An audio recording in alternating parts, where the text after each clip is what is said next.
And stand to lead us in the pledge.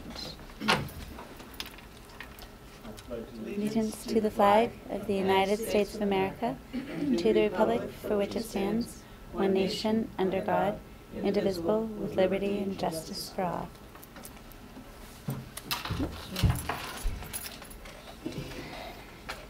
Comments from the public with items not on the agenda? Thanks for joining us, Tia. Hearing and seeing none, public or comments.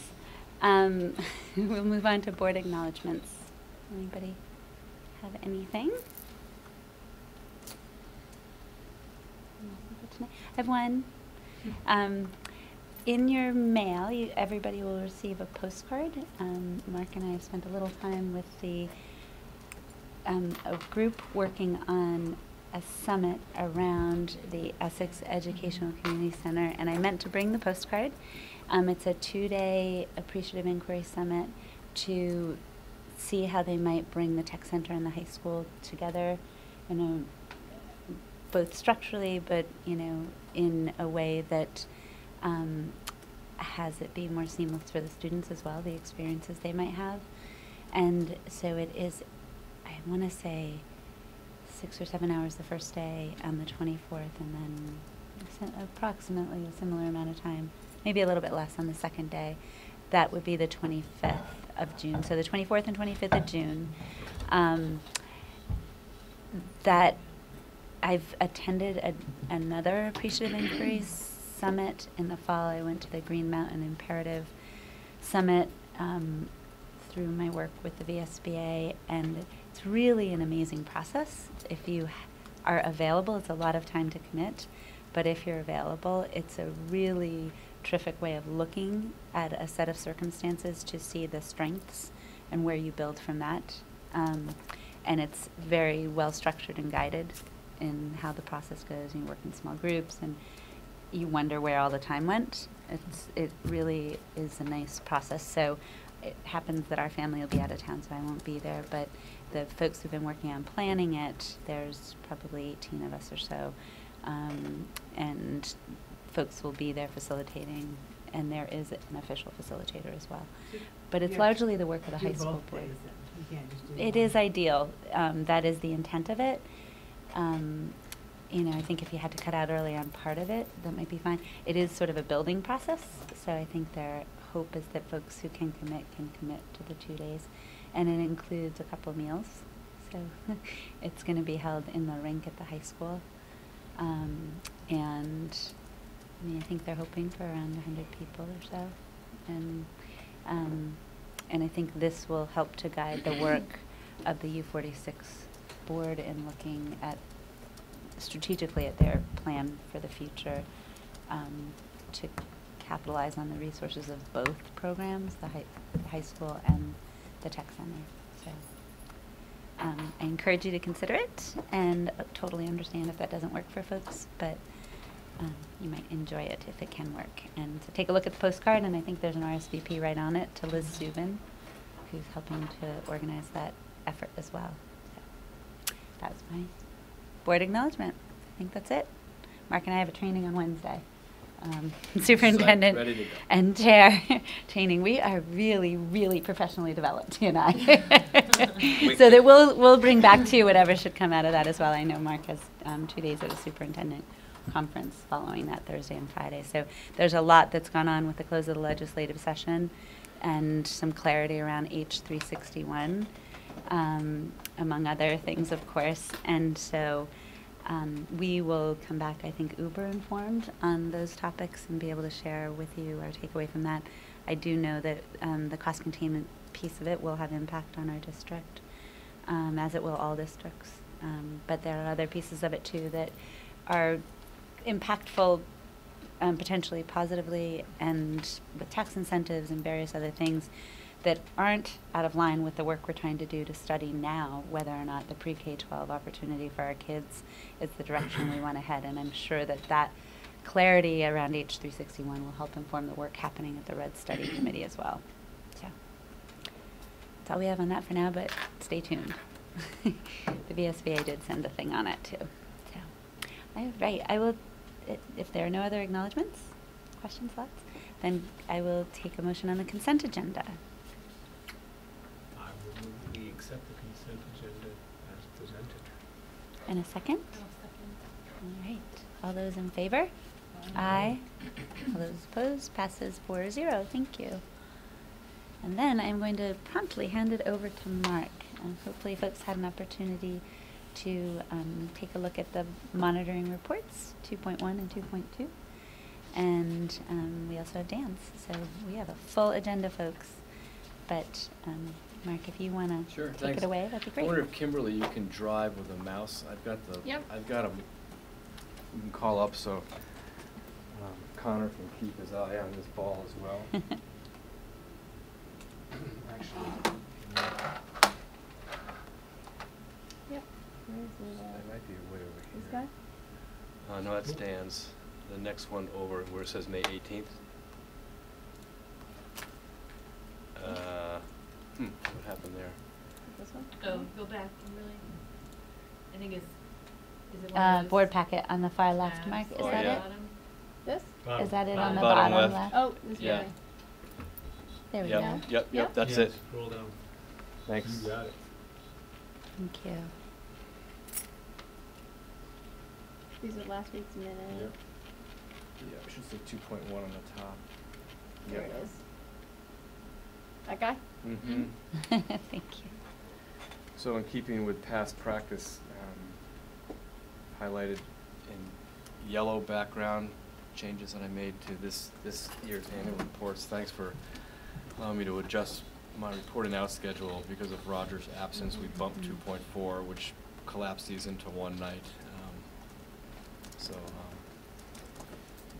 I'll do my best to highlight the areas that I think are of interest and to answer any questions that the board may have. So 2.1 really is, in essence, it's about making sure that I don't cause or allow any conditions or procedures or decisions that are untimely, unclear, undignified, or unnecessarily intrusive to parents. And the first subsection of this policy has to do with making sure that the information that I'm gathering from parents is germane to their kids' education here, and then and is clearly spelled out, so there's no really misunderstanding.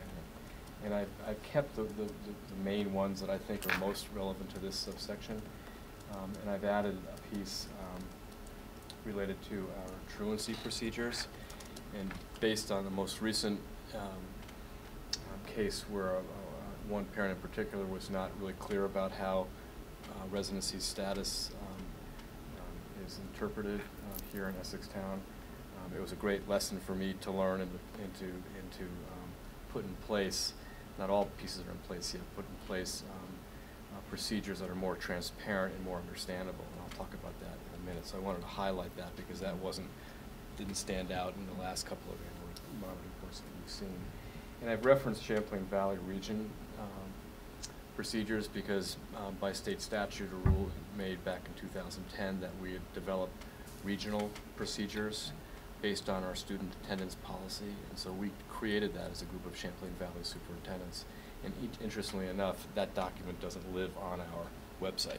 What we have is in our parent handbook, but there wasn't anything on our website. So again, I've got to put some work into developing a set of procedures in addition to what we have in the handbook that are more clearly spelled out, and I'm using South Burlington as a model. Again, that's forthcoming, but I wanted to include that And is that in the report tonight. it's highlighted and it's a work in progress right now? It's a work in Okay. progress, yeah. And part of it is I just didn't want to I was looking, I unilaterally didn't put see it. unilaterally. I just didn't want to put procedures in place without having them be vetted by Right. our school-based personnel. That makes sense. And that's why incidents are like the one that happened a couple weeks ago are, even though they're difficult to work through, they're important because I think there's always lessons can be learned through how I do a better job in making sure parents are aware of what our procedures are and what their rights are. So I've stated, you can go up, Kimberly. Thank you. This is great. Thanks for driving. And I stated here, it's not unusual that a family's residential status may change during the school year based on a variety of reasons. Based on one high-profile residency case during this year when a parent believed the superintendent's decision was communicated in an untimely, unclear, and undignified manner, the superintendent will immediately ensure the district truancy policy procedures are accessible to all parents, And again, how I define immediate, that's a work in progress, but it will be in place by school year 15-16. And that we create some internal procedures on when principals engage me in the process, and that's not clearly spelled out either. When is it that either of our three principals needs to get me involved? And I think part of our problem a couple weeks ago was that I didn't have all the information. I wanted to help out, I wanted to be supportive, and yet I didn't have the entire sort of chronology of events that had happened prior to me being involved. So I want to be involved, but it's got to be clearly spelled out on how that works, because administratively it really belongs nested at the schoolhouse level. And I think if I'm really clear as a superintendent how the procedures work, there's really no reason for me to be involved unless there's unless people are asking for waivers, which then I do need to get involved in. So I report partial compliance with this subsection, which is a new twist. You've never seen a partial compliance thing. It's always been I'm not in compliance or I am. Okay. Right. So I'm using the word partial Right. because there was one incident that caused me to reflect and make some changes, but I think all in all, we do a pretty good job of communicating with parents. Want me to just keep rolling? Unless, is it fine, Mark? We'll Just ask chime in, questions yeah. as we have them. Yeah. So, I actually have a Sure. question about what we just looked at, as well as kind of what we're looking at, about to look at, more not as specific, but how often do these issues come up? You know, the Residency? residency, or, you know, parents wondering, what is the truancy policy? Is this the first time in 10 years anybody's ever asked about the truancy policy? Or is this something that pops up periodically? I'm just kind of curious. And then likewise on future things, how often some of these Yeah, things? I would say this is my 5th year. My guess is it's a half dozen times a year where the schools have an interest in talking to mom and dad about where they live. And I think the majority of those cases are, boy, I didn't realize that. Part of it is the confusion about Essex versus Essex Junction. Part of it is, quite honestly, people are trying to fly under the radar because of life circumstances, and they think it would be too disruptive to move to where, or to have their kids go to school where they're actually living. But I think once informed about what the state law is and what our responsibilities are, people understand that and we move on. I do, when May 1st comes along and we know that there's going to be a certificate of occupancy issued, or we know that their lease ended, but we only have 5 more weeks of school, I 100% of the time bend the rules so that they can stay the rest of the year. Once you get to May 1st, I think it is too disruptive for children and families to have to reestablish in the school district. Usually we try to get beyond the April break before I make those decisions. and things like truancy, which are sort of either regional or state sort of dictated around our handling of that.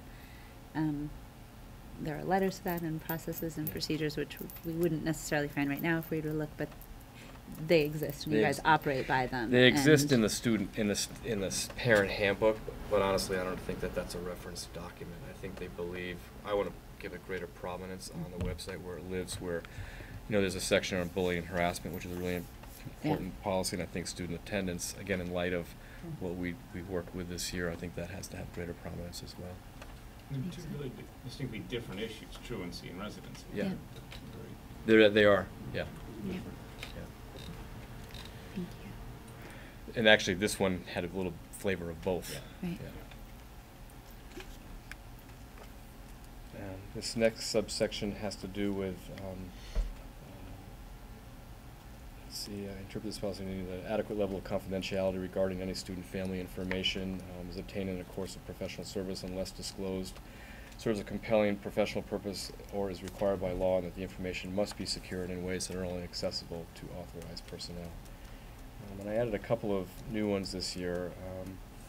One was that the school bus video is viewed only when there is reportable student behavior violation, that we're not going through the archives just to see if we can bust kids. We need to have some real reason to want to look at that information, because not only are you seeing the child who is the alleged perpetrator or violator of the policy, but you see lots of other kids too. So we want to make sure that we're judicious in terms of how we look at those tapes.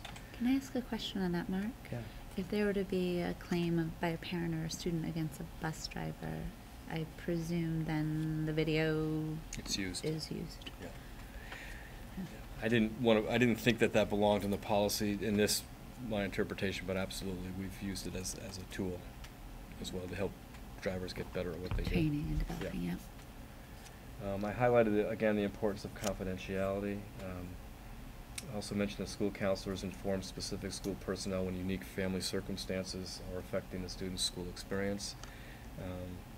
You know, we have a pretty large percentage of kids, unfortunately, I think, that come to school not ready to learn because of a lot of, you know, unrest in their family, and certain key people need information about that to help to support the kid through his or her learning. Is that coordinated through like guidance? Mm-hmm. Primarily guidance, school counselor, yeah. The district honored the request. This is just an FYI. You know, some parents were concerned that macro testing like SBAC was going to expose their child, their family to government agencies that they don't want to have any business knowing about my family, so I honored 4 of those requests to bow out of the testing this year, which I think is a small number compared to what's happening across the pond in New York. But again, it's just, I think, an example of wanting to honor and respect parents' wishes to be private in terms of their child's progress in school. Does that hinder the teachers in any way? Because I know some of the talk about SBAC and testing. How do we, you know, how we're excited because some of this new testing is being so much more useful. Well, not for those 4 kids. Yeah. Is there some way I don't to think so, Dan. I don't. that? That's a great question. I don't think it affects the teacher's ability to do what he or she needs to do with the kid. When you look at, so I don't think, because we have lots of other assessments that are more authentic and more real time that I think give us a better picture of a child's abilities. I think what it does is, what SBAC's going to allow us to do is look programmatically some trends in overall student performance in the district, and the fewer kids that are in part of that cohort, it could skew those data. This number 4 is so small, it's not going to matter. But it also is a 0. So they're counted in the cohort, so that kid is now a 0, and that gets factored into the overall aggregate score. So that could affect us if the number grew, because it means that we would be, once they determine what does meeting adequate yearly progress mean with SBAC, they haven't done that yet, it will come. But when parents opt out, that penalizes the school. Yeah, so if 40 kids next year didn't take it, that could be problematic. Would be a huge problem with scores. Yeah. So my take has been, you know, it's okay, you know, it's just a test type of thing. Yeah. And let's not panic over it, and I think that has played well for the most part. I've been gone, so I need to ask you what SBAC is. Yeah. Is this, I'm did sorry, this take, Dawn. It's Good. okay. Did this take kneecaps? Yes. Yes. Smarter Balanced Assessment Courses Consortium. There are 2 national tests now. Vermont is part of SBAC, the other is part of PARC. Okay. Yeah. Thank you. You're welcome. Good. Thanks for asking that. I assume, but I better not assume. Yeah, and it's a very different assessment, and the board has had a chance to take a look at what that means. So at some point, it'd be good to sit down with you and say, because it's a very different assessment than what NECAP was. And the reference that you were making, Mark, to the folks across the pond, there are some schools in New York State that may be affected by their federal funding because they had like 65% of their families opt out or more. I think it was Cooperstown almost. It was the story I was listening to on NPR today. So there's been a lot of pushback in New York State on Common Core and SBAC. Yeah, and it's also different what state you're in. I mean, we're I think fortunate to have leadership and policy that isn't as onerous as in New York, where they determine the efficacy of a teacher's skill based on test scores. And so we don't tie test results to teacher evaluation. So there's reason, I think, to be concerned as national policy. I think that's not a good policy, I don't think. So, yeah. Okay. The next area has to do with accessibility and privacy of students during the school day. And again, many of these you've seen, but the most noteworthy, it seems these days, is that we have students. I've mentioned hygiene needs, but we also have kids, you know, that we have to, and I didn't mention this, I probably should. One of our drills is to clear the halls. And if you recall, I was copying the board back in the fall, letting you know when we were using the clear the halls message, and it probably wasn't a good idea because I was unnecessarily alarming the board. Holy mackerel, what's going on in that district? And essentially, it's just maintaining the student's dignity during an episode where he or she is sort of having a meltdown. And we do have kids who have a greater propensity to do that because they just don't have self-control. And So it sounds scary clearing the halls, but instruction continues, but we offer the kid privacy. So I should probably, I'll make a note of mentioning that. I like that wording, that's nice.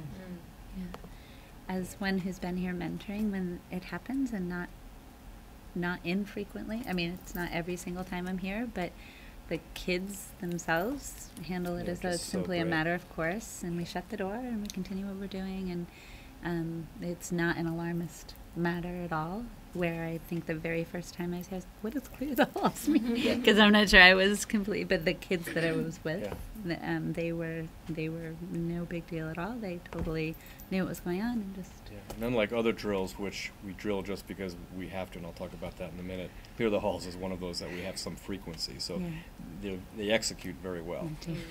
They do. No big deal at all. And they help those volunteers and mentors. They Say, Go do. this way, Miss Gleason. We're all set. We can finish our game. Just shut the door. I'm curious, privacy rooms for student hygiene needs is new to our report. Is that new to the school? No. That's something you've had, you just chose to include it this time. Yeah, and again, we need to provide a lot of, some of these kids have hygiene needs that they're not able to take care of themselves, and so yeah, we need to have special environments for them to just be private, and having adults help them with that. Yeah. Are there non-gender specific restrooms, anything like that, for students in the Just the building? nurse's office. Yeah.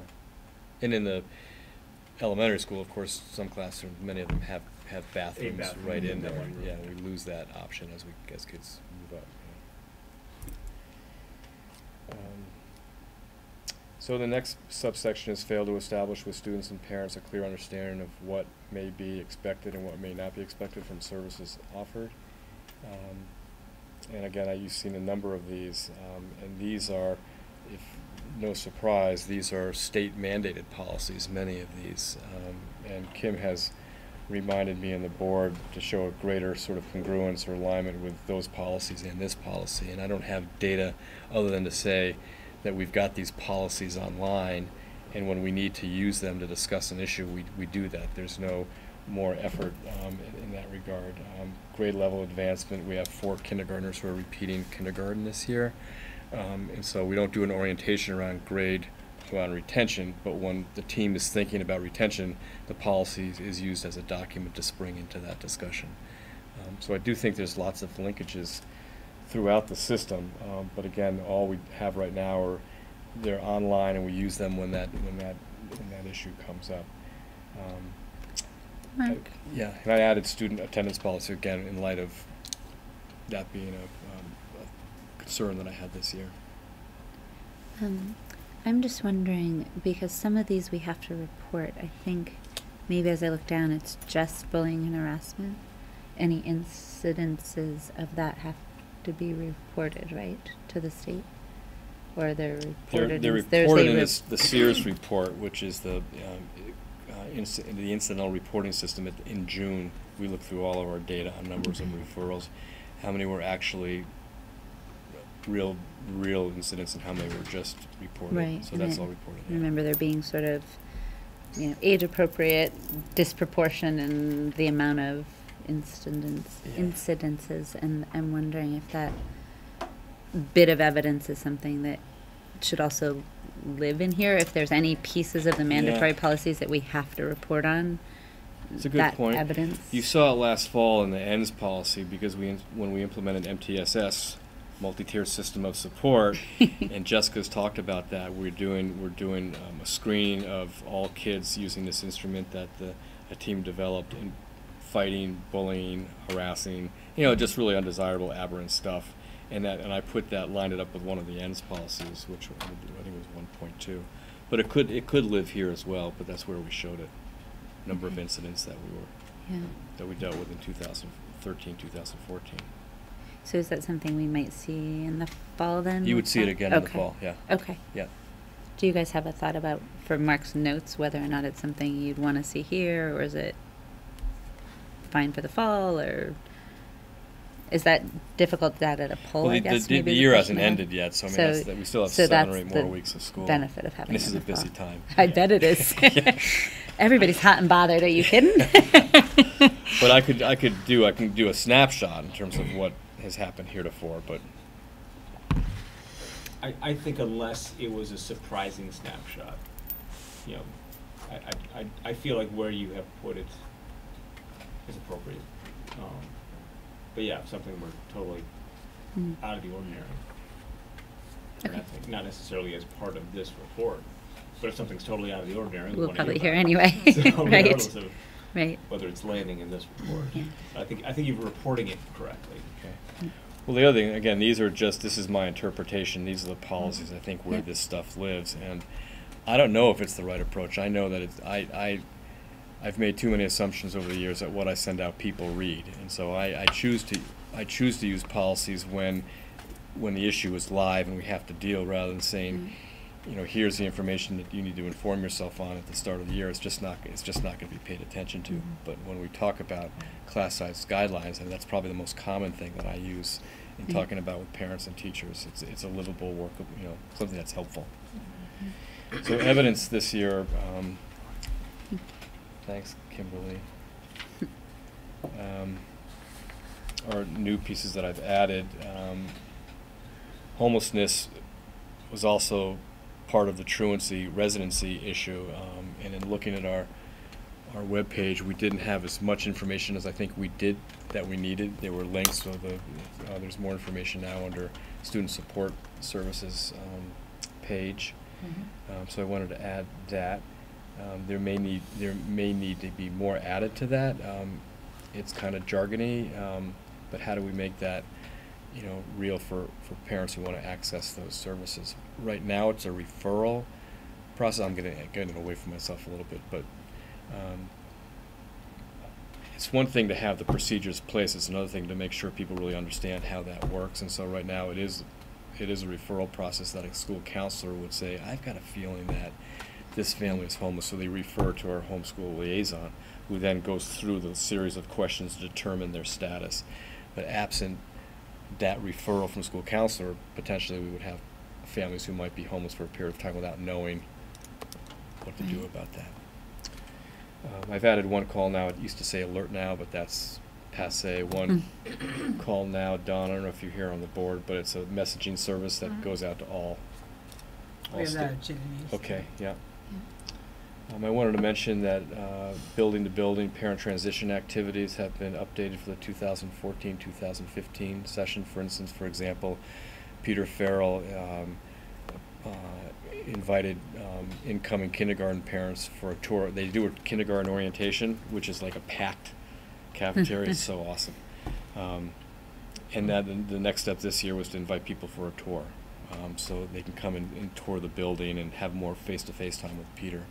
I think you'll see, none of you have incoming third graders. I do. You do? Mhm. Great. So I love your feedback on what Wendy's retooled for the Yeah. incoming, that's on June 2nd, I think. Okay. And Kevin is going to do a little bit of a twist on the incoming 6th grade orientation next Tuesday night. So again, Yeah. trying to retool these presentations to provide more information that's helpful. Classroom placement guidelines are redesigned for 15-16 in an effort to bring greater consistency and equity across K-6. So how kids are placed into next year's class, a big effort went into retooling that. So looking at making sure equity was honored. We saw some pretty disturbing data that suggests that some classrooms had kids who were coming from less financially secure homes. Kids who had food security issues as well. Kids with disabilities tend to be clumping in certain classrooms. And there's lots of reasons for that, but I thought it was important to let you know as a board that we took that seriously and revamped those. And it was amazingly supported by educators who felt it was just an amazing process and one that really worked for them. The big change is that we did it somewhat blindly, that we were not saying, you know, Mrs. McGillicuddy should take these 3 kids because Mrs. McGillicuddy's better. We just made sure it was equitable. And then when we needed to make decisions around individual teachers, we did. But it took the pressure off of teachers not to feel like they had to look at their colleagues, you know, in an individual way. Is the case, I'm just wondering why it wouldn't be case 7, because isn't 7 it's a 2-year placement. So case So 7. it should be case 7, Case 7, not case yeah. 6. Okay. Thank you. Yeah. Everyone catch that? It's 7-8 loops, so you're not, 7, there's 8. not a placement That's issue right. for 8th grade, Right. but it's, Exactly. there is through 7. Yeah, thank you. Yeah. I'll make that change.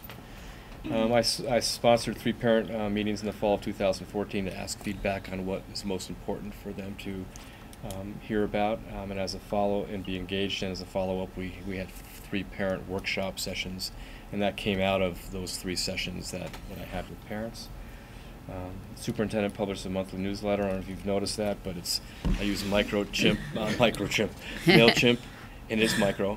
The feedback that I've gotten, and it doesn't hurt me, but I do, I write too much and I'm too jargony, so I try to keep it really brief. I have so much to say, but parents are not going to read it, so I try to find the most salient things to write about, things that are newsy, things that are upcoming, and again, I don't get feedback on whether or not that's helpful or not, but I'm committed to that on a monthly basis this year. Have you contemplated writing sort of, the old Encyclopedia Britannica style, where they have like the paragraph and reference, The this executive other book summary. if you want to see, Yeah. The detail. I mean, I don't know if that's... I've done some of that, like with the Red Committee, as I've The top given the 3 link hits or to the something, WordPress yeah. website, but yeah. Because I'm sure there are a few parents who would want to read 2 pages, and there's another 100 parents who want to read 2 sentences. I know. I don't know. I don't know if know. that's a worthwhile use of your time. Well, it's a good or suggestion. not. Well, I think it's always Like a few worthwhile. bullets. A video blog. Then you could just talk. Well, we You actually could we're watch going to it. experiment a little bit I with know, that I next think year. That would be great. Yeah. Yeah. I mean, we'll get to the parent feedback, but parents suggest that the communication is really good. I mean, at least for those people who responded. So I think we need to keep up our efforts around communication. I think that we're woefully understaffed in the area of good communication, and I think that because we piecemeal it. And so one of the questions I have as a side at the Red Committee work is, do we want to dedicate more time into what that communication piece looks like, knowing that social media does rule. Yeah.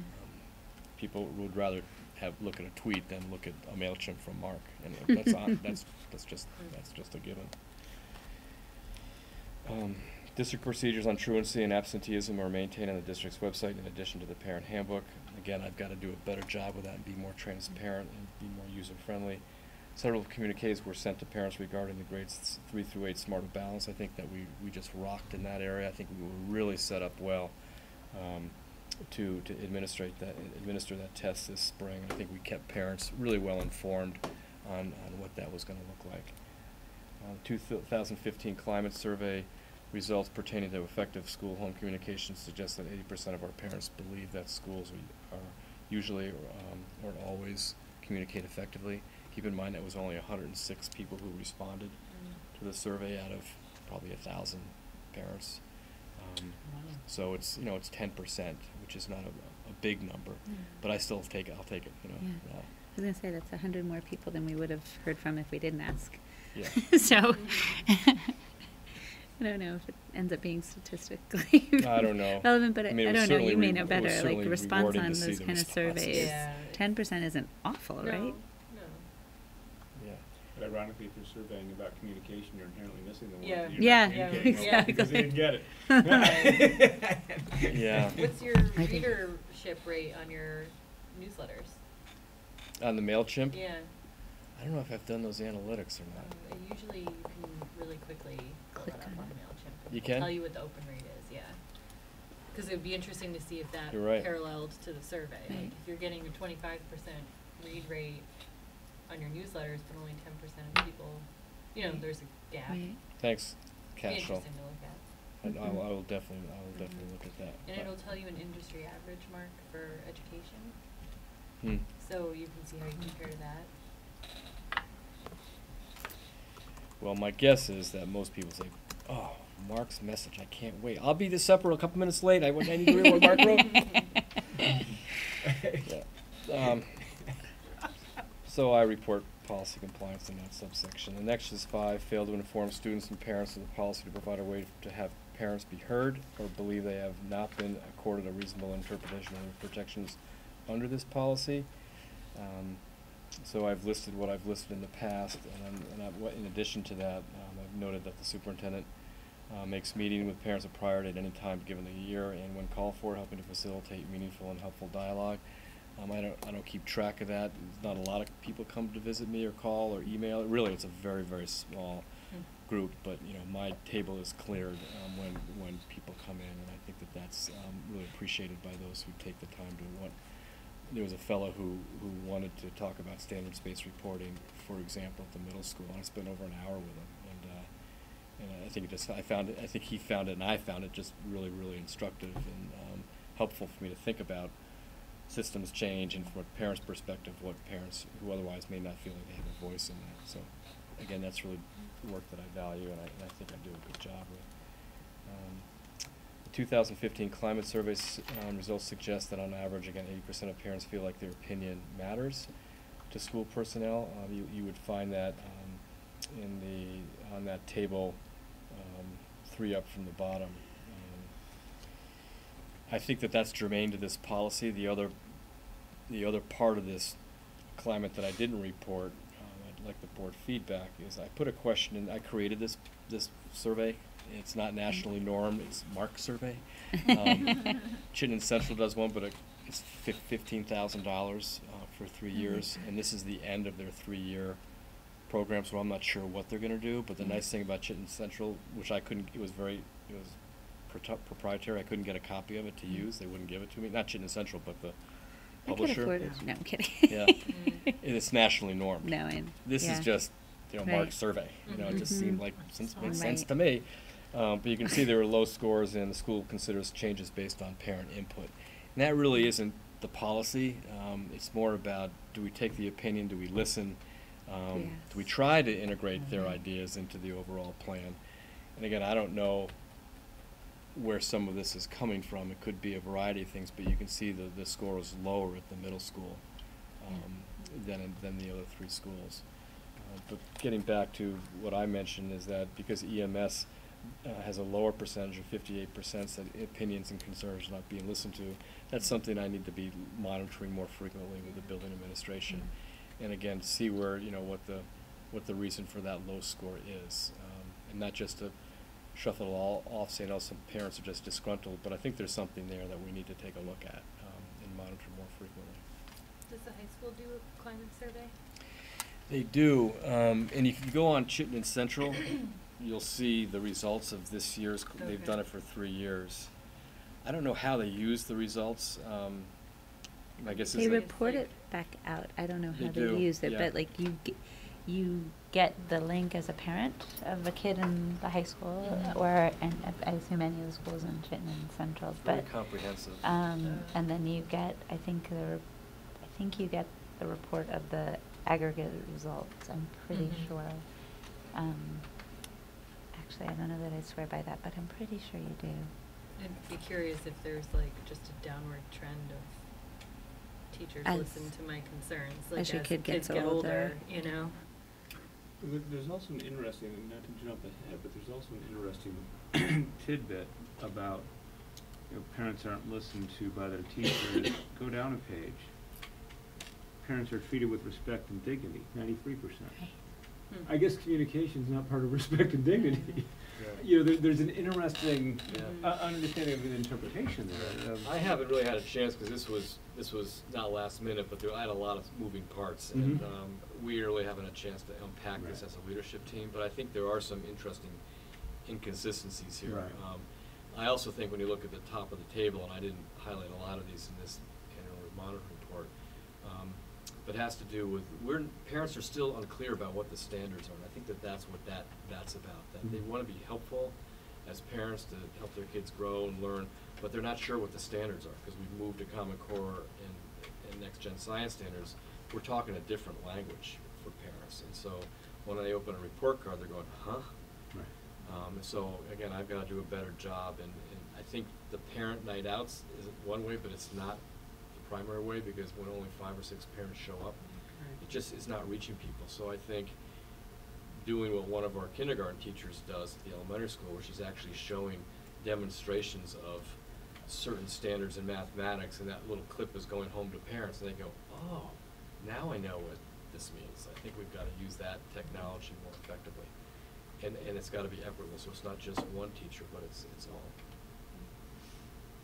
I wonder too, with a little bit of the middle school, not to dismiss anything, but it is a challenge when your kid hits the middle school and you're accustomed to a different level of engagement with your student, and then there's, and their teachers, and there's some of it that is probably developmentally and age appropriate, that there be a little more distance, in that experience, and empowering your kids to sort of advocate for themselves, and that is a learning curve for parents too. I think there's a lot to be curious about around school considers change on parent input, or other areas where there seem to be markedly lower responses, but some of that, just knowing as a parent that transition is a little bit different.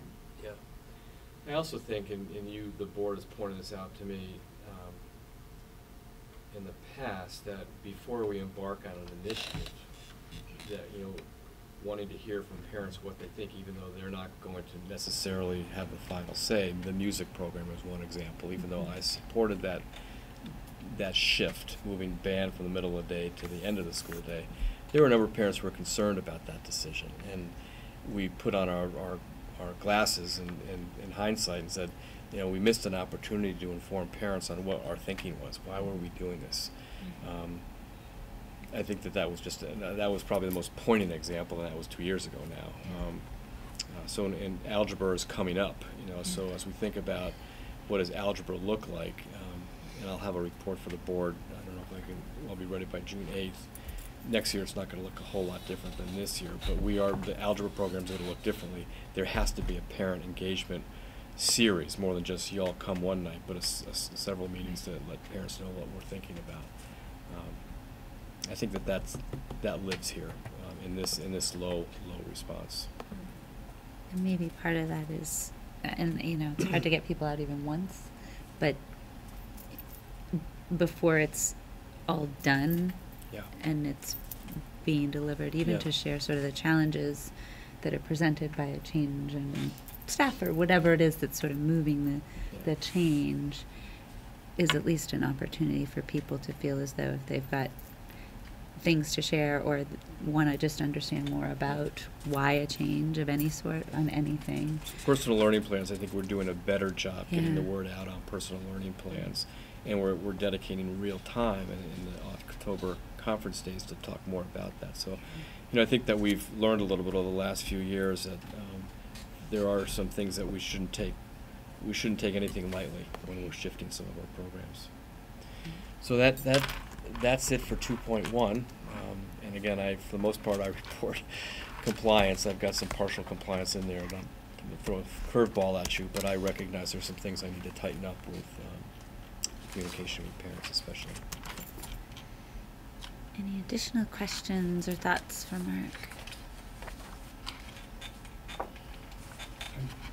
Not feedback about any specific thing, but about that that idea of partial compliance. I like that because Does that work for you? Yeah, it's in too many things. It's too hard to say yes or no. It's like, well, sort of, you know, recognizing room for improvement, but saying, you know, generally positive. And my commitment is to the board is to bring back the end of this summer what I've done in that regard, and that will be in place. I don't know if there's something for our summer meeting. Maybe it's looking at the different. When was Mark in partial compliance? Yeah. Okay. What's been done since then? You know, I realize now we're only talking about a few months between now and our summer meeting, but you know, if you put partial compliance on something in January, yeah, absolutely. November, there's a lot of time there to look at what's happened. Yeah. As we're getting ready for the next year. Okay. I think that might be Well, that's if not there, that's like my the first commitment. meeting in August, if it seems as though it's a sort of catch-all where it would have more of a, in these you're giving us your plan to bring it into compliance. And actually I think anytime you've not been in compliance, even when it's been totally not in compliance, you've shared sort of your action steps that you intend to get there. And we haven't really looped back on it except with the next monitoring report to, you know, see where that's come. So maybe it makes sense to Yeah, make the only sure. thing that I did report back on was the revised bullying and harassment procedures, but I did, so similar to that request, it Yeah. came back in August for the board to see.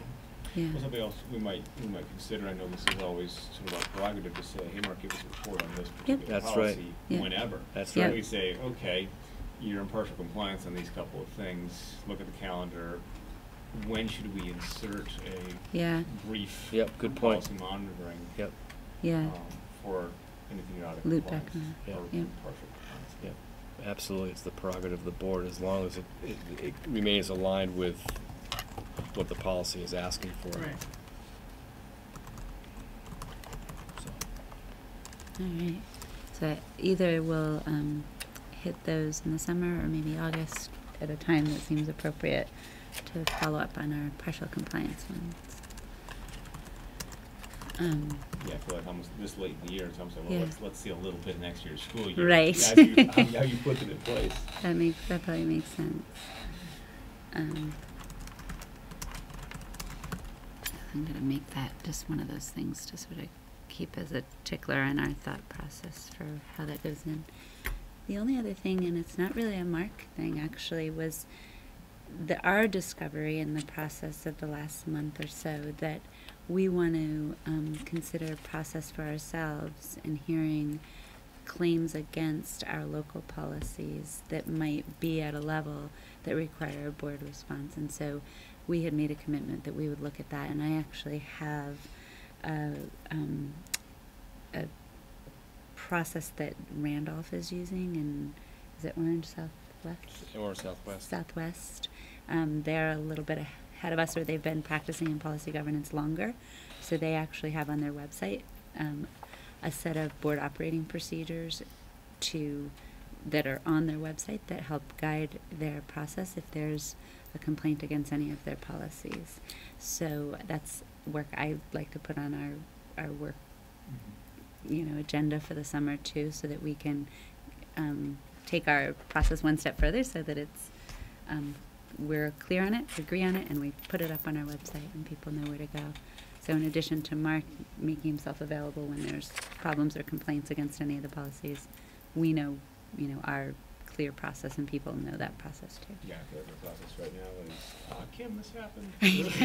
And we did improve, at least in our way of handling things that we all might get individually, and you guys copying me on them and giving Mark the heads up about things that might be coming. I can at least keep track if I'm seeing like repeat patterns or things that make sense. But that ends up being sort of more one-off stuff than what if we need to actually, go into action and respond to a complaint around a policy. That'll, I think, serve us well to have that transparent and be clear ourselves around how we intend to do that. So I will, if there are no other comments or questions, take a motion to accept the monitoring report. So moved. All right. And a second? Are we gonna say with I- changes Oh. as noted by Mark? Did you want to change Yep, could To you change to 6 to 7? 6 to 7? Okay, I make the motion that we accept the superintendent's monitoring report for Title II-1 with the corrections made. Got it? So when we put it up, it'll have Yes. that correction. So with the friendly amendment, okay. And any further discussion?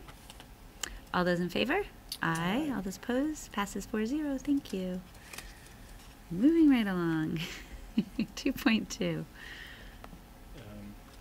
So if you recall, Dawn, for your benefit, this is 2.2, treatment of staff, and the first subsection is operate without written personnel rules and clarify rules for staff, provide for effective handling of grievances, protect against wrongful conditions such as nepotism and grossly preferential treatment for personal reasons. So I changed my interpretation because that was just so narrow in my mind. If you recall, I changed this interpretation last year, and I wanted to focus on the efforts, the work that the superintendent needs to put into the professional growth of teachers.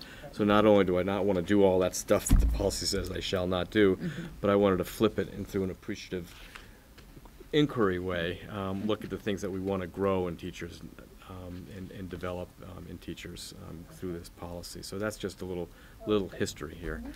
Because when you flip to the evidence section, the first part that's yellowed and or highlighted is that not only do we give an orientation at the beginning, but also during the year, because mostly through support staff come and code during the year. So we have a more deliberate way of addressing their orientation needs when they walk in the building in the middle of January. We just don't say see you in June. So there's a responsibility that the principal has either through himself or herself, but also delegating to others in the building on what's to be expected of them. I've put additional evidence that relates to the growth piece. That's all highlighted in yellow, and again, I could go on and on and on. For instance, I didn't even mention our mentoring program that we changed this year, that we just conducted a survey for all mentors and mentees, and it was extremely favorable, and in terms of their support that they received as first-year teachers this year. So I won't go through all of these, but these are just some highlights I thought were important to point out to the board in terms of what I've tried to focus on in terms of their engagement.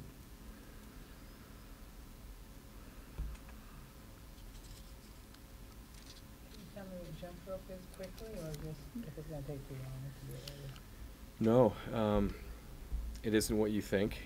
later? Oh, I assume not. But for the viewers at home, what it is, Dawn, is it's a standards-based student reporting system that the middle school adopted this year, moving away from a traditional report card that came out 3 times a year that just showed where the kid was using a letter grade without any real specificity around what that meant. Okay. That's still required by law, by educational quality standards. I need to have a report card system, so the VCAT report card will still maintain its purpose in that regard, but jump rope is more real-time performance on the part of a child that parents have opportunities to look in to see his or their kid's progress at any point in time during the school year. Okay. But it's based on the new standards that we're teaching to, and rather than a letter ranking, it's a rubric. So 4 being above the standard, 1 being underperforming, in any given standard underneath that, the domain of mathematics will show you where your kid is based on the standards that we're teaching to. And we made that shift because it made a lot of sense that we were still using a report card that didn't really give parents or students or teachers the information they needed to really think more deeply about how the kid was doing. And this is brand new. We just started the second trimester of the Were they school year. upset with the lack of letter grades for parents? Where was Did you that? get a lot of feedback on lack of letter grades? It didn't come into my office. 2 schools down, you heard about it. I think that there were some. I think there's some parents who were questioning why we're doing this, and I think we had a good response. One of the most important ones to consider is by 2020, all high schools in Vermont need to have, proficiency-based graduation requirements. Moving away from Carnegie units, you need X number of credits to graduate, to the application of knowledge in a real performance-based way. So that alone is reason to be thinking about moving to a different way of grading. But it didn't come into with the exception of this one guy I met with, which was a wonderful conversation. It didn't make its way into my office. Thank you. My guess is the building heard a little bit about it. I bet. So again, I'll just open it up on this section for any questions that you might have, or for clarity purposes, or otherwise. All right. The next section is discriminate against any staff member for non-disruptive expression of dissent. And, there is dissent occasionally. It's never disruptive, but I welcome dissent. It allows for good conversations to happen. And I highlighted for evidence there was one personnel matter that was resolved after 4 separate meetings between the employee, superintendent, supervisor, and the EEA officer. I think that we have a really good process in place. I really value my relationship with the union. When there are concerns, the grievance officer knows that I clear my table when things come up, and I think by talking about things, we resolve things pretty quickly, unless there's something egregious, which typically isn't the case. So that's a piece of evidence. Again, I think that we've got a really strong culture here of working together. The third section is failed to acquaint staff with superintendent's interpretation of the protections under the policy, of this policy. And I've listed again a number of things that I think that we've done a good job with, mostly around the labor agreements, which we're always using to interpret sort of where we go from here. But again, I've noted a few things that might be of interest to the board.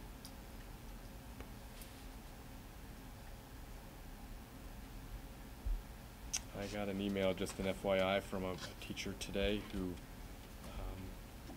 I'll just use this as an example, and I think it's appropriate.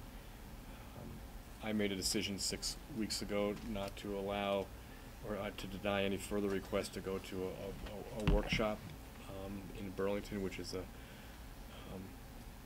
typically a highly attended workshop by educators all around the region. And one of the reasons it's highly attended is because if you attend, you get a computer, you get a device, Chromebook typically. And it was becoming just extremely cost prohibitive for us to continue to do what we've always done. So I said to principals, you know, we're through approving, and then we spoke to the union about it, and they understood that it's just not only is it expensive, but there's no way of me determining whether or not the investment we just made in their growth is having any effect on student learning, because it becomes their property, even though it's been paid for through district funds. So there's another piece to it that I've got to get tighter on for next year. But the educator shared her concern that she was disappointed that she was denied, wanted some explanation, and said in her email it would be nice to have better communication around what the superintendent's expectations are around these types of things. So rather than me just saying, hey, I thought I was clear, okay, so how can, these are really important emails, because how do I get clearer about a district message, and how is that delivered at the building level? I think we were clear, but did everyone read the email? Did they look at a memo? I don't know. So we're so busy as educators, it's just one more thing coming across the desk. So I've got to, again, like with parents, I'll constantly check my assumptions that the vehicle I'm using is actually working. And in this case, apparently it didn't. Was that educator able to respond with suggestions? No, I did. No, but I recommended that, again, that I be afforded an opportunity 3 or 4 times a year to meet with the executive council of the union to look at some of the systemic issues around communication. And I think that would be I've made that recommendation before, or suggestion, but I think that that's a step in the direction to say, I don't want to surprise anybody. So where are the areas that, we can do a better job? Should be that, I would imagine that'd be welcomed versus just when we're negotiating a contract, having those conversations. Brings out that, Yeah. Yeah, and it's always a little bit more dynamic when it's about people's interpretation of what they're entitled to, and how I interpret that. I think sometimes we're not always on the same page.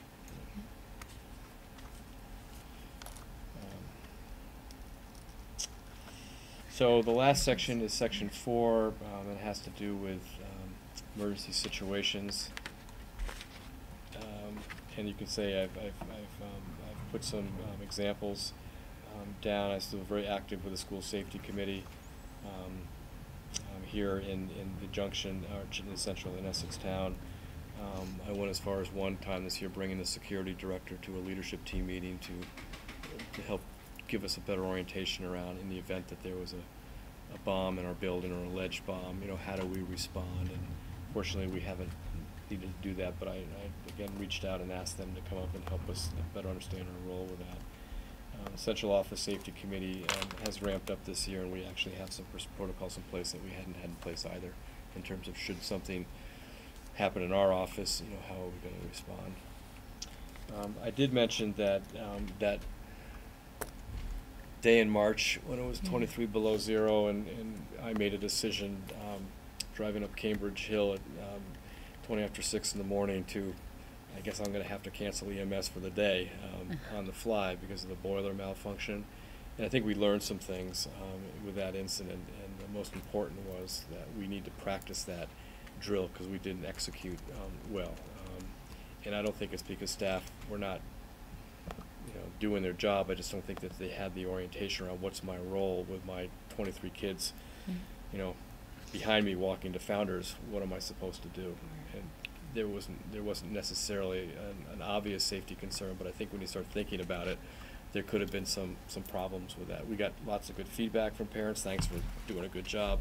But I also, having been in the lobby, it was, there was a lot of activity. So again, lesson learned for me is that we need to we'll execute only if we practice. And so we've got a commitment next year to build that relocation drill a couple times in the year. I've not done anything more than just moving from Founders to EMS. I've talked to Peter many times and his safety team. We do have now St. Pius as a viable alternative. It has been Alliance. But it's just so disruptive in my mind to bring buses in and to bus kids up there. Do they still practice a drill where they go over into, is it Meadows Edge? When they evacuate the elementary school? Yeah, right now it's just the parking lot, which is problematic when it's 23 below. Yeah, so what's the procedure for, I can see Founders can go to the middle school can go to Founders. What does elementary school do? It'll be St. Pius now. We haven't practiced it yet because it's huge. We're moving 430 kids. Yeah, Up that road, you gotta have somebody come close that road. Yeah. So we will with Mountain Transit as well, our new bus contractor. First Student was on call, and they had drivers who live right here who could come pretty quickly. So for our little guys, I think that's too much of a walk. The other question is what happens if there's a chemical spill, and no place on campus is going to work. So we still have the Alliance Church, and the second default would be the fairgrounds. We could go to the fairgrounds if we wanted to. If it was that serious in nature. Let's practice that drill a few days. In August, the end of August. That would be The fair. Yeah. And you need to be there to help direct that. Yeah, right. That's right. But practice does, You said it, you own it it. does make perfect. We Yeah. execute, secure the building, clear the hall, relocation outside of the building, we do very well. I think about the driver up in Ned Kirsch's district who unfortunately hit some gravel and tipped his bus. Those kids, there was some mild injuries, but those are really important. And as someone who is in the profession, how important it is to practice this stuff. And kids will rise to that standard if you give them the practice it. So. But anyway, I wanted to mention in this report that was something that clearly stood out to me. Like, oh my gosh, this was a little bit loose. So. And we learn. Any other questions for Mark? On 2.2. I make the motion, we accept policy 2.2. And a second. I will second that. Any further discussion? All those in favor? Aye. All those opposed? Passes 4-0. Thank you, Mark. Thank you. Get to the agenda again here. All right. I would insist in keeping with previous comment, again, a piece of partial compliance. I'd love to hear at some point Yeah. when appropriate. For the drill piece? Yeah. Absolutely. Yeah. I think what I'll share, Dan, is our schedule of when we do what. The incidentals are going to come up, Yeah. like clear the hall, but there are 4 different drills. The most common is the fire drill. Yeah. But I'll give you the schedule of when those happen to show you how we built it in. Good And honestly, we do it evidence. around when the sun shines. It's just Absolutely. it's more comfortable. Absolutely. But you also need to remember that not all bad things happen in Right. good weather. I know. Yeah. It's so True true, that. Dawn. Yeah. That's why we try to do one bus evacuation drill at least in bad In weather. bad so that weather. kids know. We have tolerance for it. Sun They does know it not might shine and there's happen. an accident. That's right. Mark, you were going to give us a little bit of an update under 2.3 on kindergarten enrollment numbers. So take it away.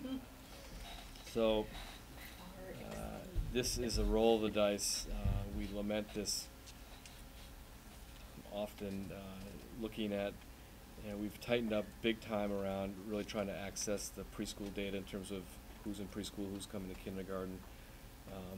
We're fairly assertive with that, calling, double checking our numbers with preschool directors and providers.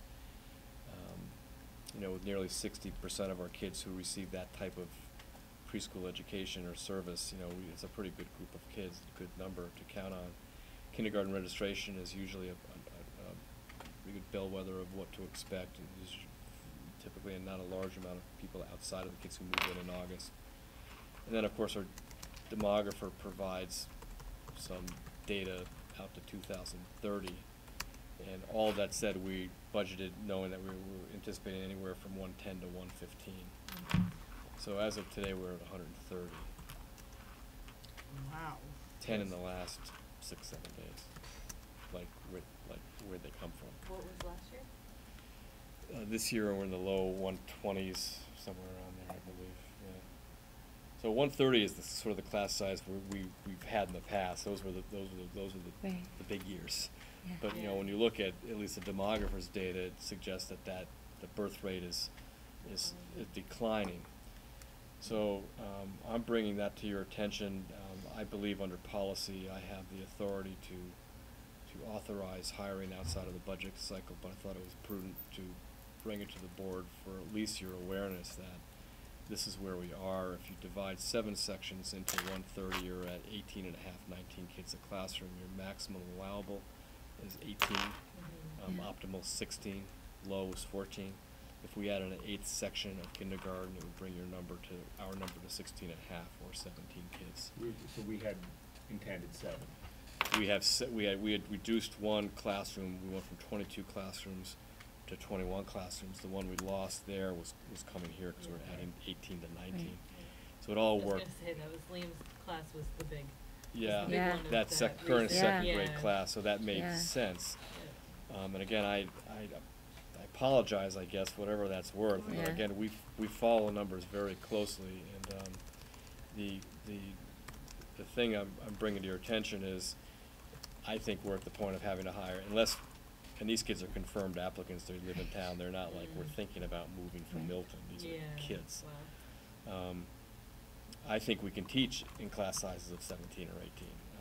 We were all excited. I shared your enthusiasm to think we're finally at the optimum Right. amount in kindergarten after 5 Right. years. Yeah.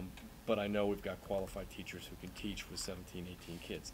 Problem might be that we may see more kids Yeah. migrate Right. in Coming August. through. We might see some kids move, but I it's think that's what typically happened the other way around. In that year for Liam, there, We eighth did teacher actually. was added like the week of school, like Yeah. the week before Yeah. school Yeah. started or something, I think that's right. The other we piece try to avoid is, that. yeah, I know. the other piece Everybody's- is that we have 2 highly qualified candidates for the second grade position that we are hiring for because of some internal movement of staff and some retirements. And we're going to have to say no thanks to one of them, both extremely, and one of them can teach kindergarten. So I called up the superintendent, who I know personally, that always helps. Well, we're a tight group, and asked if she wouldn't consider, if this prospective applicant, or teacher for us, approached her and asked for one more extension, and the superintendent authorized that.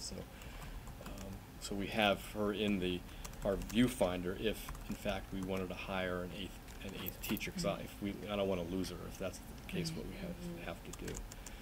So I don't have anything. There's nothing more scientific than what I just told you. Did a new development open up somewhere in town, or a new? There's a lot of turnover in our neighborhood right now, but Is there? I mean, a lot of signs. All Yeah, of there a is a sudden, lot of like stuff our for sale. generation, these people who didn't have as many kids as I did are just getting to be empty nesters. So I don't know. didn't know. But I don't know. Better That's time. just totally anecdotal. I don't know I mean, that's a good question. I haven't asked them anybody to study their packages and where they're moving and where they're going, Yeah. or where they're coming from. But I know we have 130 registered kids. The chance of that number going down is very small. Well, when you talk to the people like Kim Charbonneau, yeah, the chances are greater that it's gonna go up. Mm-hmm. Right. It'd be pretty unusual, I would think, to register if you know you're leaving. Right. Right. So you're more likely to, I mean, granted, somebody Right. might not know they're leaving. And these Right. aren't people giving you like a tentatively signed contract on a, I don't know, a rental or whatever. These are people with addresses moving in. Well, I'm gonna confirm that, cause 2 more came, we were at 128 yesterday. That's what I remember. Peter writes 130. Um, Well, So and the I- 130, are these yeah. people living in town? I guess he's gonna say, yeah, Yeah. they've got a mailing Yeah. address, but I mean, I'll follow up. And so we could just go ahead and hope that people move out. We lose a good candidate, and then we just go out in midsummer. less But, the likely. bench isn't as deep midsummer. Right. Right.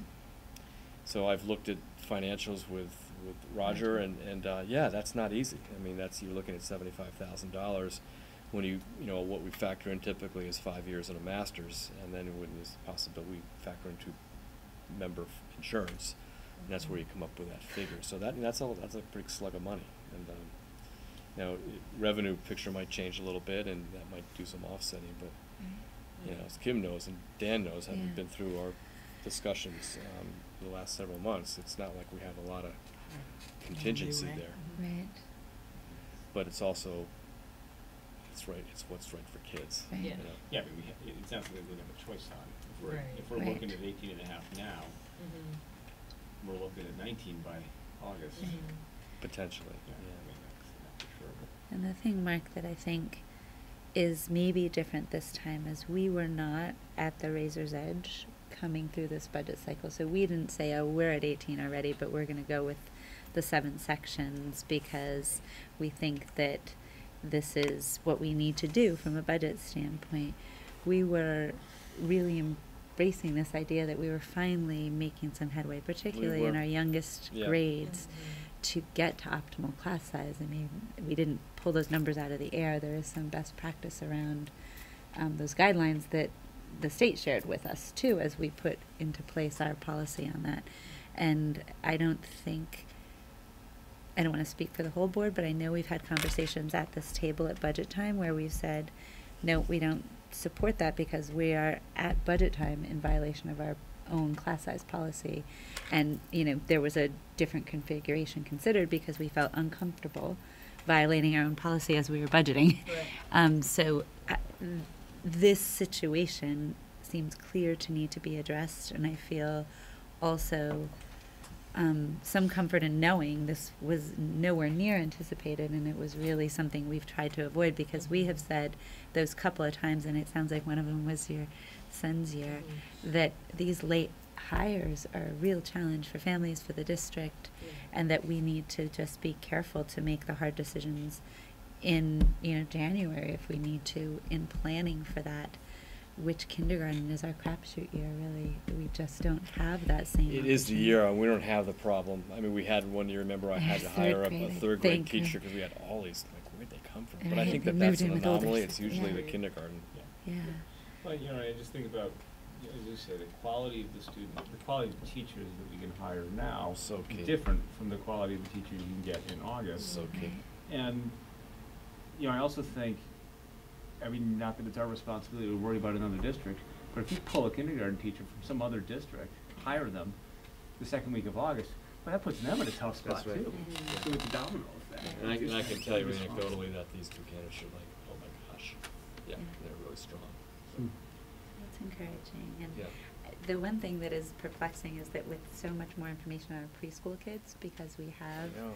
the, universal pre-K and folks applying for Mhm. support under that, and I think we were all hoping that our information gets that much Mhm. better. And I think what would be really curious and interesting, and not necessarily reported back to us, but unless there's anything obvious from it, were these kids in preschool? Are they just new to the state or new to the area? I'd be just curious Yeah, I am too. to know how we can better try and catch them Mm. next time, or let people know how important it is that if they're thinking about it, they give us a heads up. Well, the other interesting statistic, and one which I think is just fairly significant, is that we just got the word from the Agency of Education last week. We've got the highest percentage of kids receiving early essential education services because of an IEP, who came to us through birth to 3. We have the highest percentage of kids who are on the autism spectrum disorder spectrum, and we have the highest number of kids with dual sensory impairments in the state of Vermont. So we got that phone call from the special ed department. Did you know? We had a They said feeling. yes. So we're looking at possibilities of, why is that important? Well, number one is we're looking at possibilities of can we get more revenue because of the intense needs that are now being served in our birth to 3 and EEE. But guess where they go? They go to kindergarten. And you know, so when you've So got that need continues. yeah, so when you have Yeah. high class sizes, you know, to be able to meet the needs of kids with those types of disabilities becomes that more problematic because there's so many kids already, and they usually come with more support and equipment, and Right. so I mean that's just another thing that I get concerned about, that the room is the inn is full over there. I Right. mean every space is really being used well, but it's like yikes. So that's the population of kids we're serving right now. And they call to tell us that as an FYI. Mm. Like, I'm just wondering if they call, it'd be awesome if they called and offered either support or recommendations, or did you know you could apply for this, or did you know? Well, I'm sure there was more to the conversation. No, I mean, Yeah, I'm not just being a little, intending to be yeah, flip or sarcastic. theatrical I'm about just, it, that's it's definitely an interesting tidbit. I'm just wondering what else they offer. You must be doing a Well, good it's job also up an there. indication that Essex is doing something really It- well. Well, I think that's the way I look at it, absolutely, yeah, and we're doing right by kids. Yeah. But it's just another thing that we're proud of what we do, and you've heard from Jessica and Aaron McGuire a little bit about, you know, their vision in terms of how to come up with a more therapeutic milieu Right. for kids, because we are not able in all cases to serve kids, and so, you know, again, one of those merger pieces is if we were What to could we do? merge, does it provide more opportunity for innovation around how to serve special populations of children who belong here? But with class sizes as they are, I think it hampers our ability to do what we need to do. Just curious, if you know, but has the Junction seen a similar, where these kindergartners come from experience? I don't know about kindergartens. I think the area of disability, I think everyone in Vermont is experiencing that. Yeah. But not necessarily. I think they're not as, like, they've got preschool slots open right now, Dan. Yeah. We have waiting lists to get in. Yeah. Mm. So they're not as full. I don't know what that means, but you know, I know that they're knocking on the door here. Colchester's not full either.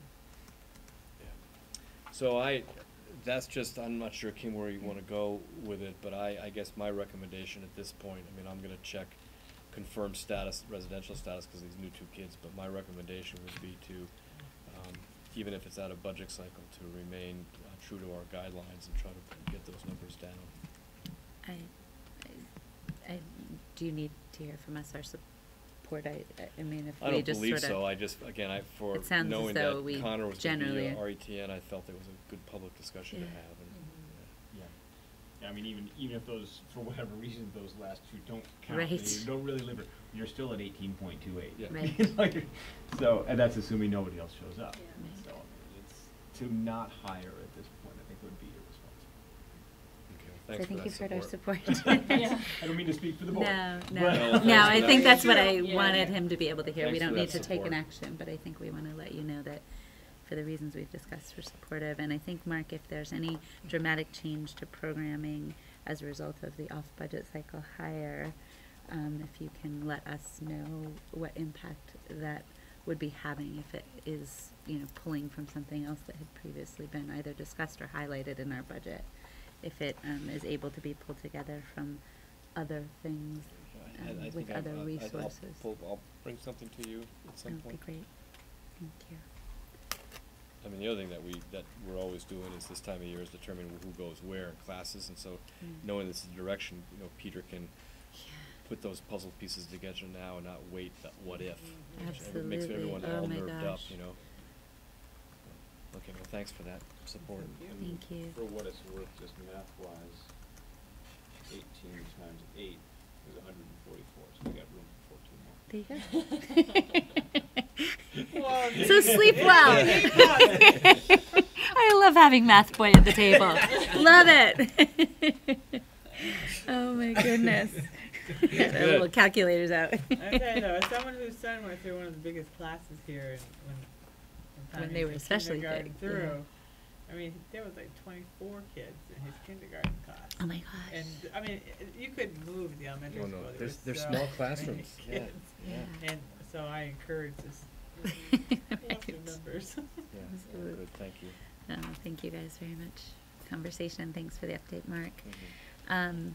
We are on to monitoring report 4.5, and that's probably the latest version. Did you? I'm assuming if that's the Yeah, I live called it one. up from your email, Dan, yeah. The share. Well, is it? It's a Google Doc. It's a Google Doc, It's so it would okay, have yeah, the current. Because for those of you who diligently read this last night, it has changed slightly since that posting. Not in any huge way, and none of the ratings of in-compliance and substantial compliance have changed, but just some of my wording, just so you're aware. I should have used Mark's technique and shown what was different from this one to the last one, but monitoring or policy 4.5 is basically how we behave in several different ways. How we behave to Mark, how we behave to district employees, as far as what we're able to request, and then there's also some conflict of interest language in there. In the previous monitoring report in number 1, members must demonstrate loyalty to the ownership unconflicted by loyalties to staff, other organizations, or any personal interests as parents or guardians. I don't think anybody wasn't loyal, but that was one that we had in substantial compliance last year, just for recognizing how hard it is to be parents, to be school board members, to be community members, and not to single anyone out. I think she was great, but Rachel expressed specific concerns about she would set such a great job leading the PTO, and then to come to this, it was a very challenging move for her. Which I think she did wonderfully. But I felt we've done a very good job. It hasn't been an issue nearly as even talked about as much. So I moved this over to compliance on that one. I felt like we're doing a good job there. In number 2, regarding avoiding conflicts of interest, I don't recall from looking at discussions of things like contracts, I don't recall any incident where there was even mention of any conflict of interest. And so that was where we were last time. I feel like that's still where we are. So unless some of you start putting your kids up for higher in the district, that'll be fine there. Number 3, I wasn't sure that this was the place to put this, but I wasn't sure where else to put it. That one is, yes, it is slid over a little bit. That one I put into substantial compliance. I felt like in A and C, the way we interact with the superintendent or with staff, I think is well in compliance. Down in C as well, I felt like we're not passing judgment on employees in any way. Where I felt like there was a potential insubstantial compliance was we did have an incident regarding interaction with the public where one of our board members behaved in a way that maybe not a lot of us didn't support. And that was handled, according to my notes at the bottom.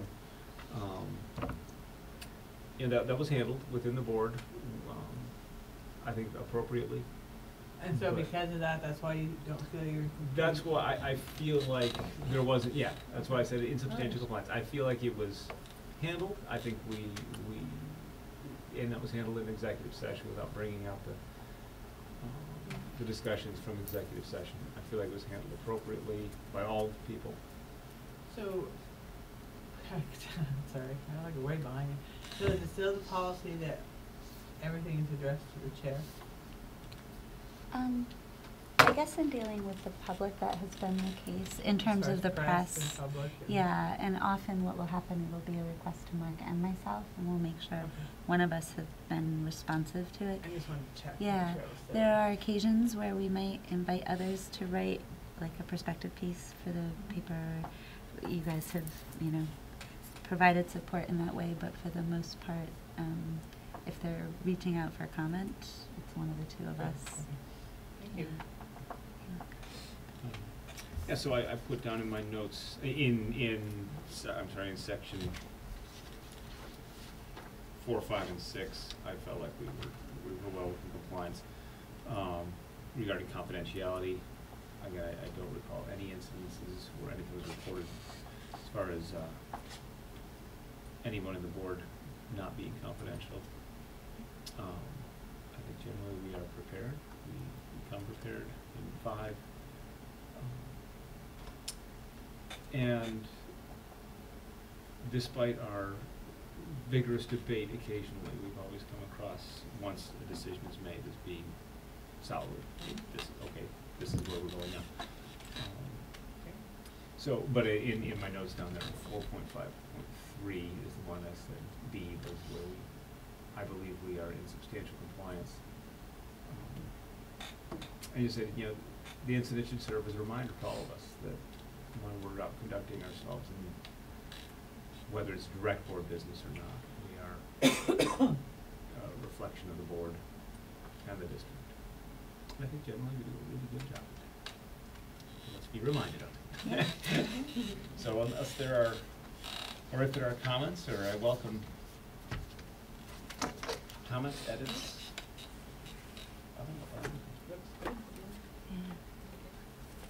Accurately covers what it needs to. Yeah.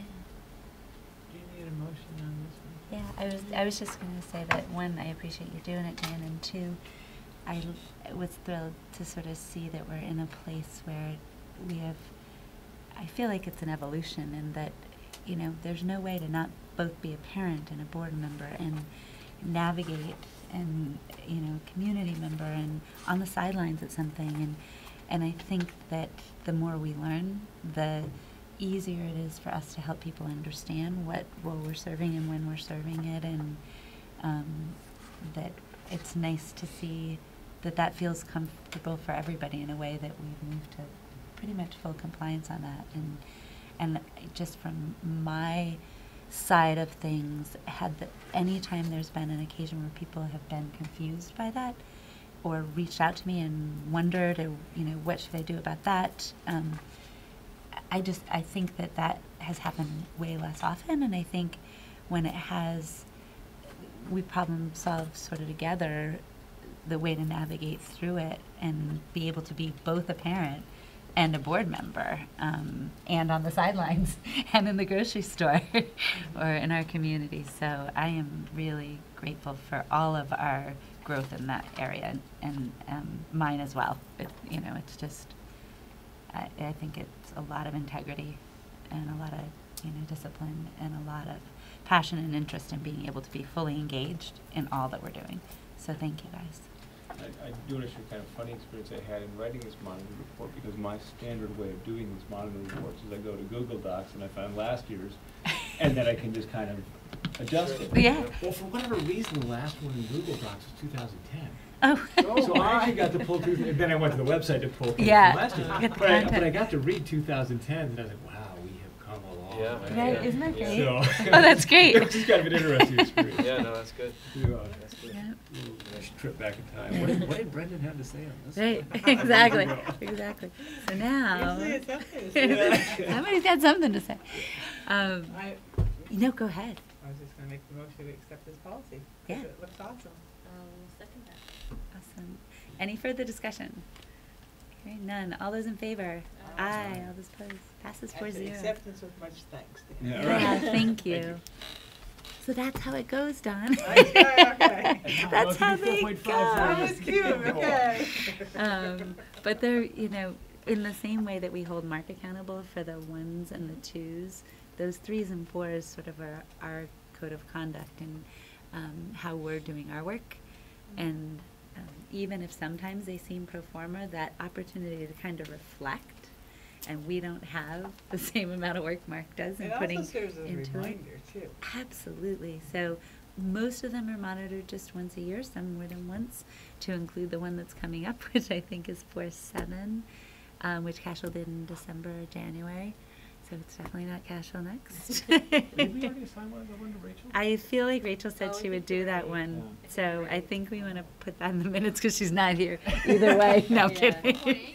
4.7, which is, I think, monitoring board performance. So probably will she have access to the Google survey of our board meeting feedback forms?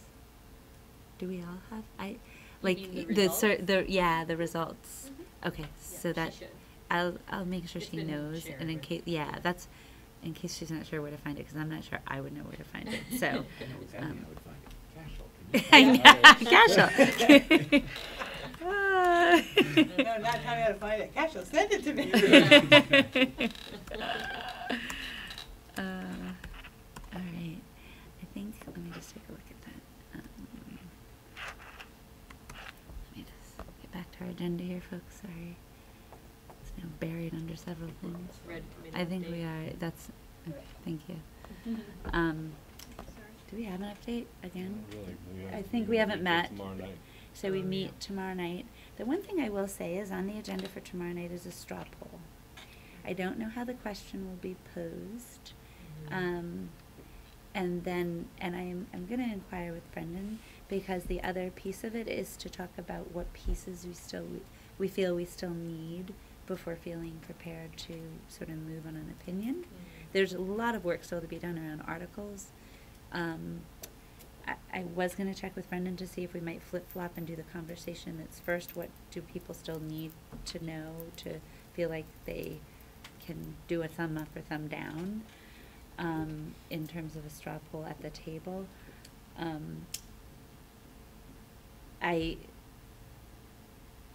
We talked a little bit last time around about some of the hesitations or reservations or information we still need.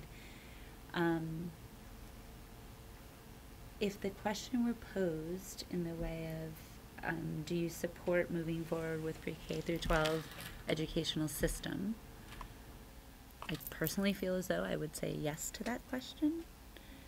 I'd like to have a sense of what you guys think. And partially because as I look at H361 and think about some of the challenges we have when we sort of lost our kids, if you will, and that continuum isn't there. I think we've discussed some of the challenges with that. But I'm sitting there in a lot of ways representing our board. I also happen to be a town person and a parent, but so just since we don't have any other update, if we are able to just have a brief conversation about your thoughts around that type of a straw poll question. I guess at this point, given that there's still a lack of information as to how it benefits the children in this school district, I would say no. Yeah. Because I do sense that if it did merge, we would lose what we've gained here. I think I would want some assurances that not even having to do with personalities, but what we've done as a system to bring the growth that we've seen in the last 5 years. Right, so looking at improved test scores in this district versus other districts, it's just astounding. Yeah. And then you put them all back together, I think you're gonna lose everything you've gained by your specialized, your change and your focus and your change of practice.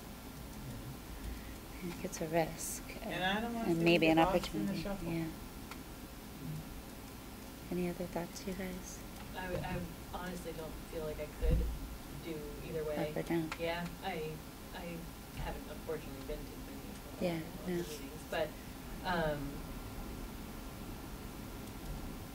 yeah, I would need more evidence.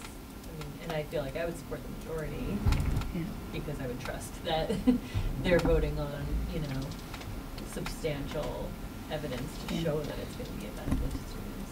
But personally, I would feel like I could go either way at this point. Yeah. Are they approaching it as a benefit to students or as a financial benefit? Benefit Both. to students primarily. That basically- Yeah.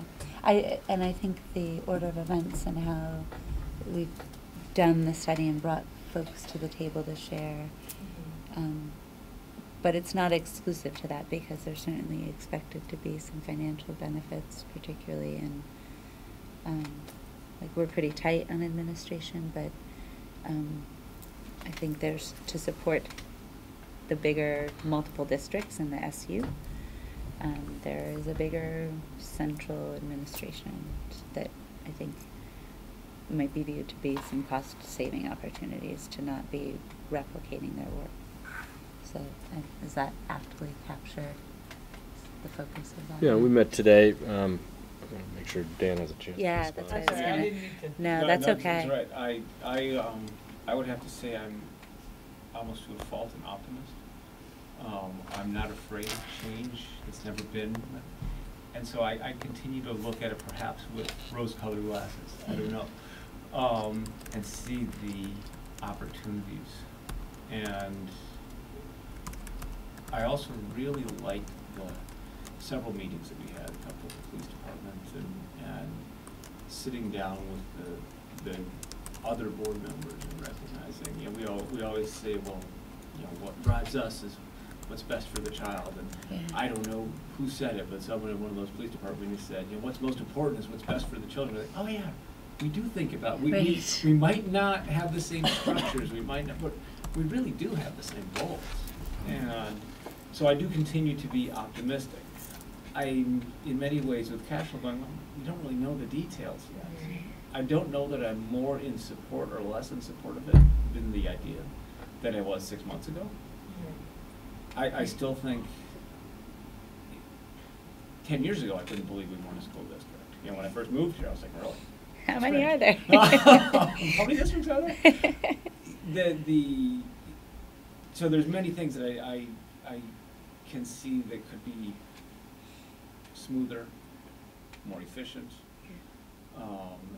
The continuity, K through 12 as opposed to K through 8. Whoops, now jump to. Right. So I, if I were asked to give a straw poll for what I know right now, I would say yes, but it's kind of my, it's gonna work kind of approach to the world. And it could. I mean, that. Yeah. I think I would share that optimism in what it could be. I also, I don't want to call it fear, but I have reservation around how to get there, because I want, and Mark and I have talked about this, I want this to be not a default position because an SU is an inefficient model, but that because we don't have that. We do need to realize that if there is less efficiency in an SU, and our high school is part of an SU, it impacts the town and the Junction folks because we share the high school. And so that just all by itself shouldn't be lost, that there is benefit to all of us, town and Junction, to creating maybe a more efficient model.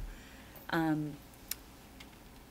think along with that optimism is a real sense of demand that there be accountability to outcomes for kids, and that we have a mechanism that really holds Mark accountable for that. And so I feel like one of the articles that need to be considered without driving what is the responsibility of a new board is that we need to talk about how a larger structure, a larger system would provide accountability to outcomes for kids, would clearly define roles and responsibilities around policies and accountability for kids and families and the community and taxpayers. So I think I'd rather be part of that conversation as an equal, if not larger, player in the conversation, because we have more voters or taxpayers, or I can't remember which metric it is that has us have more people at that table than others. And I certainly know with the passage of H361 and the school governance bill that, you know, there is good reason to believe there could be efficiencies that could happen. And I think that I share the concern that our work continue and become what we're all striving for, because we want that for all kids. And so this mission-driven, vision-driven, data-driven decision-making that has been happening by design, not by accident, for the last 5 years is really, really important to what I think this could be. So, like, that's where I'm with the optimism part, and really wanting to have people critically thinking about how you create a system that supports good to great. So I'm hoping Brendan might consider having us have the opportunity to have that conversation around what we feel we need to feel prepared to move forward one way or the other, and then let us offer a thumbs up or thumbs down. Because if the question is, do we think pre-K through 12 education system is right for kids, my feeling would be yes.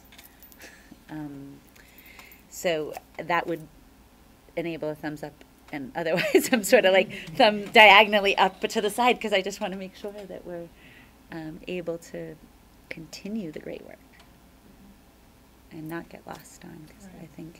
I think we are a model that could really inform the work. And I think there's probably great work happening in other pockets all over around us, and the systems version of that work is what's made a difference here. It's not been pockets. That's not really been the focus of the work that Mark's done with the leadership team or the buildings. And it takes a while to get people there, right, Mark? But It does.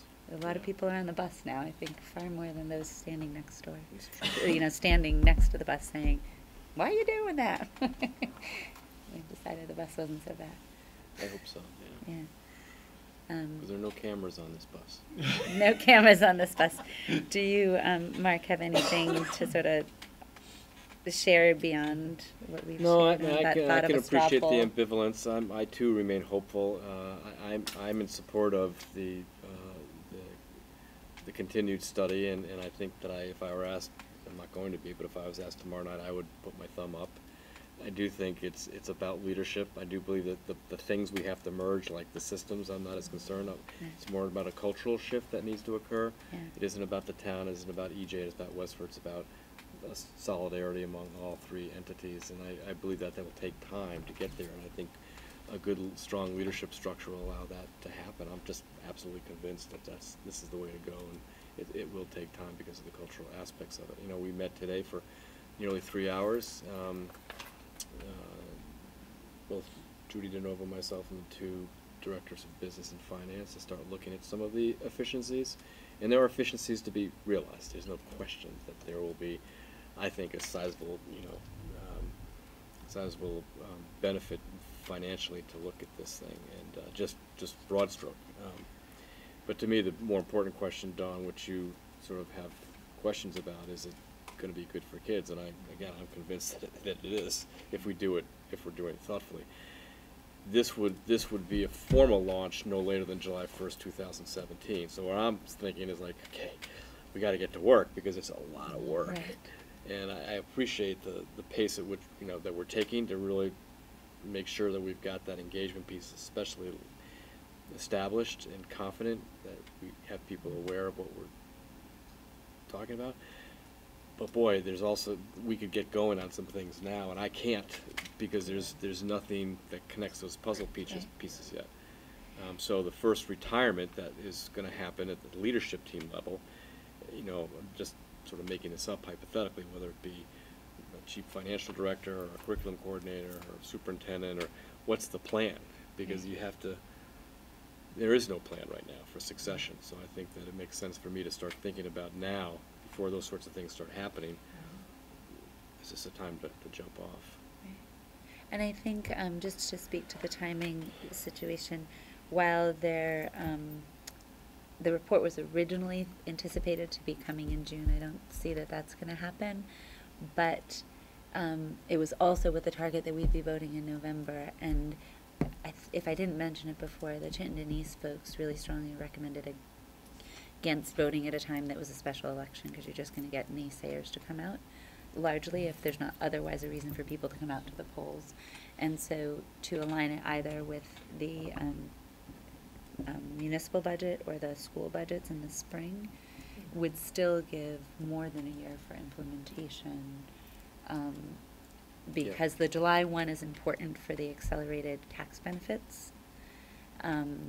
So a July 1 implementation on a new district gets a 10-cent discount the first year, 864, is that right? 10,862.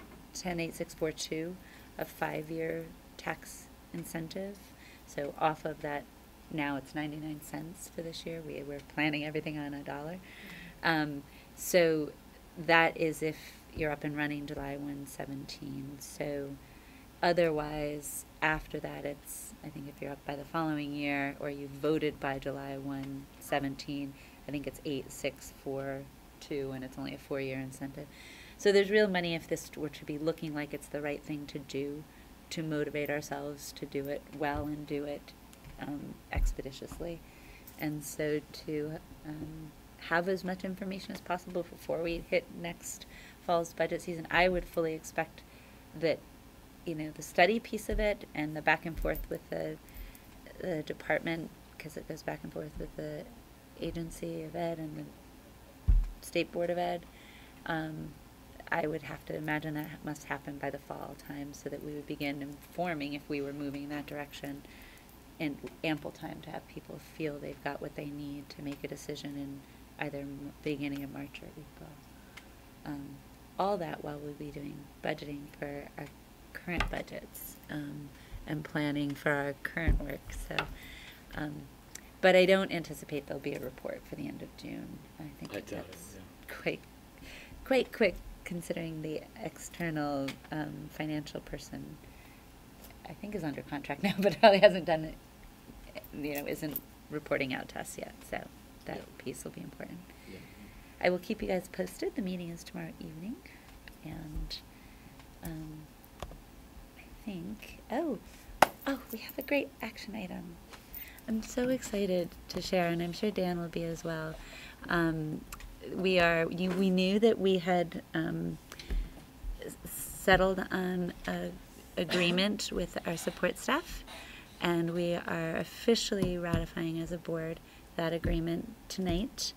And it was after months of really hard work, but also an incredible process that was illuminating, I think, for Dan and I on the collaborative way that our superintendent has worked with those folks, their appreciation for, I think, the listening that was happening around the table, and the sense that the contract is something everybody feels very good about, and that there was nothing just dismissed out of hand, but rather there was a lot of learning that happened around, even if it's not contract language or an article, it might be something that needs better practice around it that Mark was able to hear, or maybe needed better explanation so they might understand the reasoning behind things. So for me, having gone through this for the first time, I think Dan and I both, negotiating contracts for the first time, it was a tremendous process that was both a lot of time, but really educational for, I think, all of us. And very pleasant, and yummy snacks that we shared with each other. They are lovely ladies to work with and very detail-oriented. And so what we're ratifying tonight is the results of that bargaining, and the contract is here, and it will be up on our website and available as well. And every word has been poured over. Oh my. A few times, I'm quite certain. But it was a really terrific process. So I would take a motion to, is it called ratify? Are we ratifying the Support Services Collective Bargaining Agreement? So moved. Okay. And do I have a second? Okay. And do we have any discussion, or? Just a thank you to both you and Dan and Mark for all your hard work. Thank you, Dawn. Thank you. Out of time. Him and Dan did a fabulous job. Well, I think it was quite a terrific team effort, and I think good work all the way around, but thank you for recognizing it. And not to share things that were held in a secret meeting or anything, but at the end when we all came to an agreement, we were literally all hugging each other. I know, it was something else. It was really, It was pretty cool. really a great process. Not just Kevin and me. I mean. No, I know. Everybody was feeling, I think, very heard, very appreciated. And I don't think I've ever had, as much as I have always appreciated the tremendous work that happens by our educators and our support staff. You learn so much about what is their day-to-day, even in these type of conversations. And, you know, I am blown away by the really talented folks that we have working with our kids, for our kids. And there was, I don't think there was a moment of our negotiations that wasn't about what's best for kids. And that was amazing. So I am incredibly grateful for those awesome professionals. And I think we shared that mutual respect. So it was great. So thank you all very much. I don't think we voted. No further discussion? No? Okay. Then all those in favor? Aye. Aye. All those opposed? Passes 4-0. Thank you. Congratulations. Yay. All right. Cashel will send us our self-evaluation. We've got Rachel assigned to the next monitoring report. But she won't have another headache for a while. I know. I think she had offered that she would be available to do that at the last meeting. I'm pretty sure that if I look back in my notes, I'm sure I'm going to find that. And I think, Mark, do we have the folks from the Edge coming to just We've got as a couple of a preview? fun things to do on the 8th. Some fun things Yeah. on the 8th, Yeah. right? So I will look forward to that. I'm sure we all will. So I will.